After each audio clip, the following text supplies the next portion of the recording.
গাড়ি কেনার সিদ্ধান্ত জীবনের সবথেকে বড় সিদ্ধান্তর মধ্যে একটা।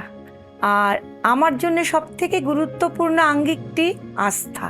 আমার জানার দরকার ছিল আমি সঠিক বিনিয়োগ করলাম কিনা।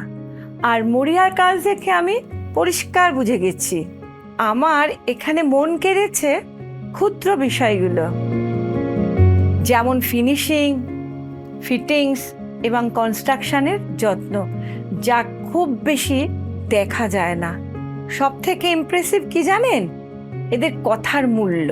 যা বলেছে ঠিক তাই দিয়েছে, না কোনো কারচুপি, না কোনো শর্টকাট। বাড়িটা দেখেই বোঝা যায় টেকসই। আমার বয়স হয়ে যাচ্ছে, যাতে কম্পাউন্ডের মধ্যেই আমি সব পেয়ে যাই, বাইরে যেতে না হয়। এখানে আমি হাঁটাহাঁটি করতে পারি, ইচ্ছা হলে আমি পুলের ধারে গিয়ে বসতে পারি। আর কি চাই? ধন্যবাদ মরিয়াকে।